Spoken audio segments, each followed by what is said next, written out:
The first step in understanding the authentic you is really dissecting who you are. Now, every single one of us knows conceptually who we are. We've been ourselves for as many years as you've been living. But really looking at it through a different lens of really what is your makeup? What forms what you think of yourself? How do you visualize yourself? What's your perception on yourself? All of those things are important to look at as we're thinking about how do we build that complete self-confidence and radical acceptance of ourselves. So let's get started. What goes into the definition of you? So I really want you to think about this in observer mode. And what I mean by observer mode is try to take a non-emotional look for 2 seconds. And when there's so many components of it, but as you're looking at yourself, and we'll discuss the components in the next slide, but as you're looking at yourself, just know that this definition of you in observer mode is actually dynamic. It evolves over time. So you're not the same person you were at 20. You're not the same person you were at 30. It evolves over time based on your self-reflections, your experiences, your growth, things going on in your life. It really changes. The core essence of you doesn't change based on what's going on in your life, but subconsciously and your essence of your soul, if you want to call it that, all of that is dynamic based on your evolution. You're also multifaceted. You're not just one thing. You don't play one role in society. You're not just, a professional or a mother or whatever it is. You're multifaceted. And also, it's important to realize that you're intersectional, which means that there's different social identities that shape who you are, who you've become, how you define yourself, your perception on how you define yourself, how you show up in the world, all of those things that have shaped through lived experience. When you're looking at yourself, just like you would look at any other topic, there's different components and elements that make up you. And I think that it's something that we don't think about enough. What innately at your core are the components and elements of who you are and how your confidence shows up as a result.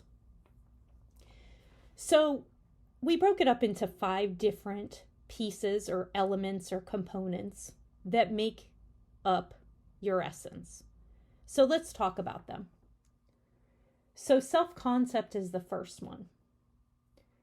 Self-concept are the beliefs, the perceptions, the ideas that you hold about yourself and the place you hold in the world. So for example, what do you believe about your abilities? What do you believe about your values? So it's how you feel, how you perceive it, and what you think about you. So think about that for a moment. What is your self-concept?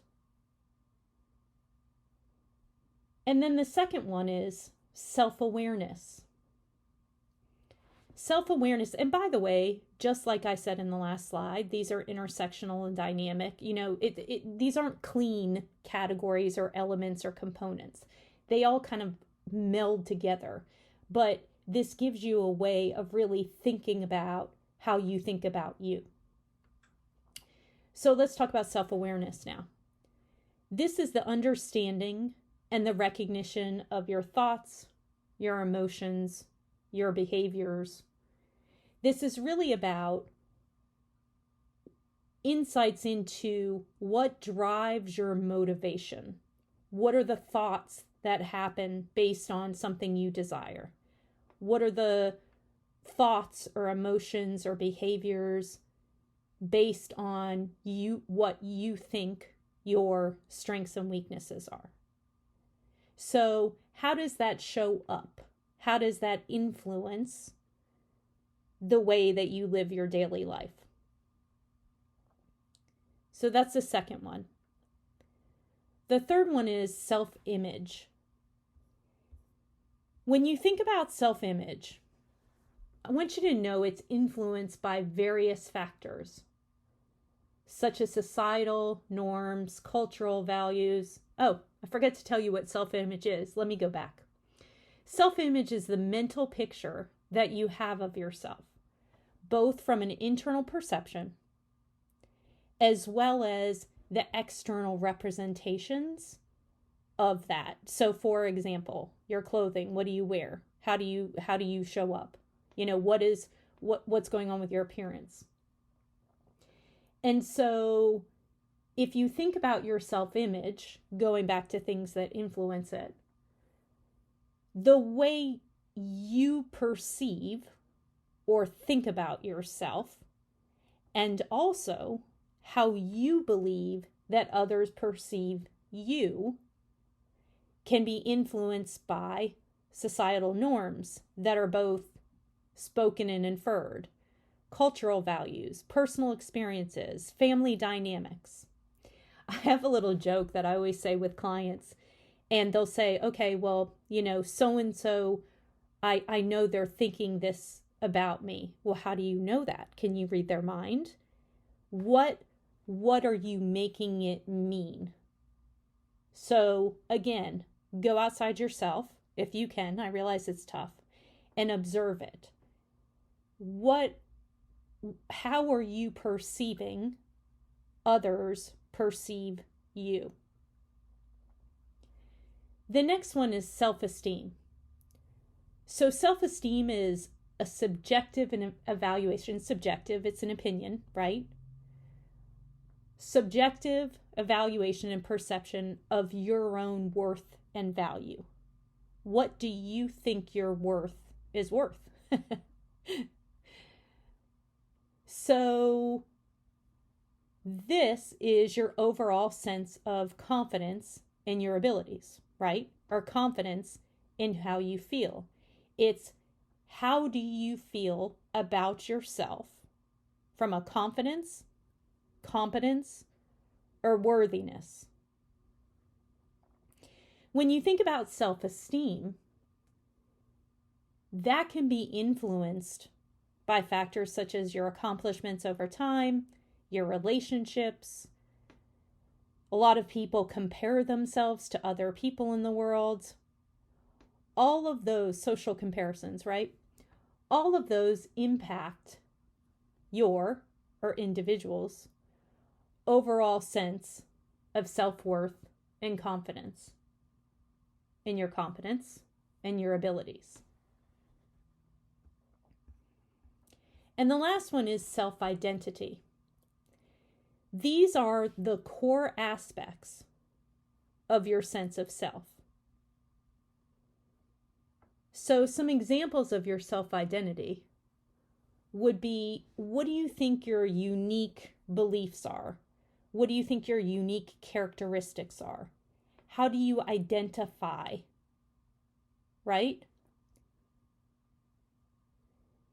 It reflects on the ongoing process of self-discovery, self-definition, self-expression, as you're navigating every day, every hour, every minute, within the context of your cultural, social, personal environments.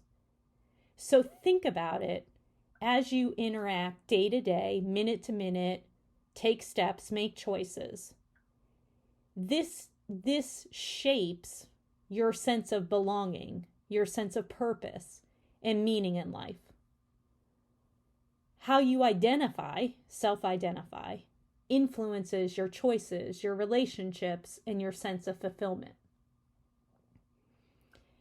Again, as you think through these concepts, and don't worry, we'll have some resources later in the month to be able to assess this for yourself, right? Later in the lessons, not later in the month, later in the lessons, for you to go through this. So don't worry about diving too much into it. I just wanted to introduce the topic to you and really think through these lenses, because it's important. Confidence, it's hard to really dissect it and tackle it, thinking about it as one concept when it's so intersectional.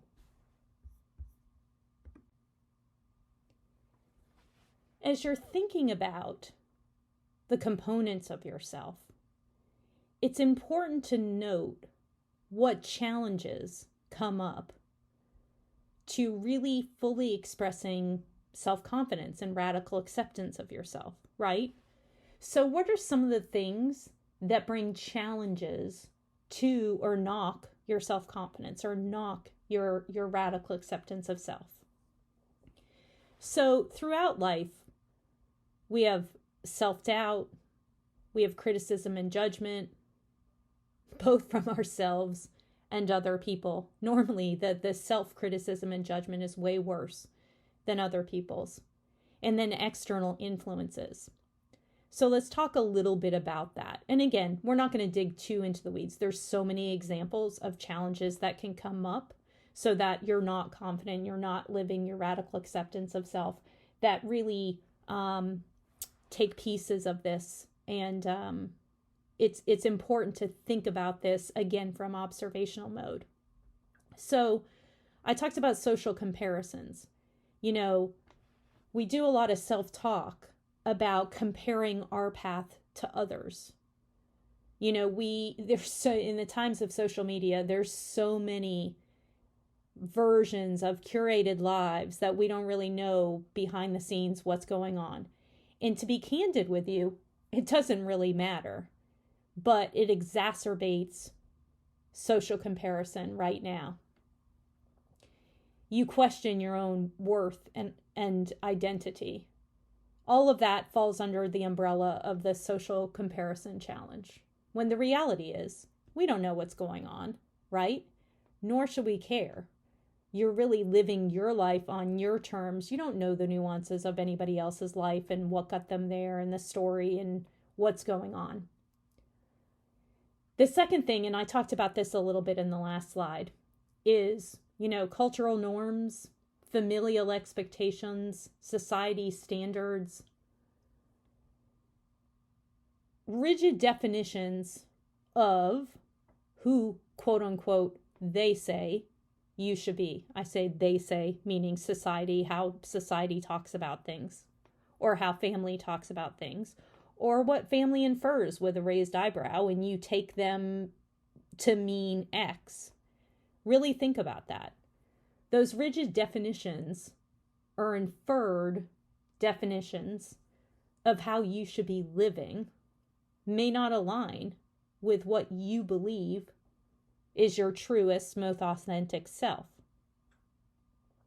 It's that pressure to conform to whatever your perception is, both inferred or not inferred, spoken outright, leads to that loss of authenticity, or that internal conflict, or that incongruence of living your best components of you. Another challenge can be life transition and changes. You know, changes and life transitions challenge your sense of identity.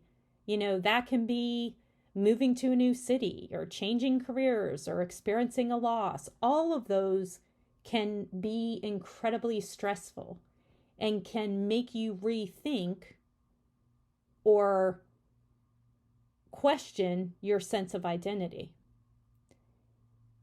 It may prompt that reassessment of, hey, are my priorities right? Hey, do I really value the right things? What do I believe about myself? And that can lead to uncertainty and confusion about who you are, where you belong, so many questions, right? It's important to understand and give yourself grace. We talk about that a lot, but give yourself grace when you're dealing with those challenges. Identity crises can be a challenge, right?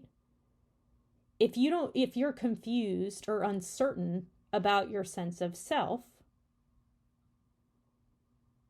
those internal struggles can trigger and disrupt your sense of identity. They can arise at various stages of life, right?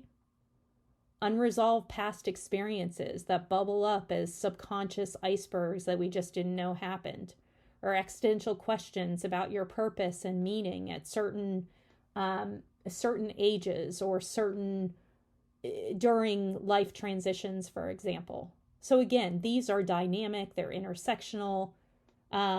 These aren't clear boundaried challenges. And internal struggles, they can undermine your sense of identity and self-worth. What does that look like? That can look like negative self-talk, feelings of inadequacy. That can be self-doubt. Those all create barriers to self-acceptance and hinder personal growth and fulfillment.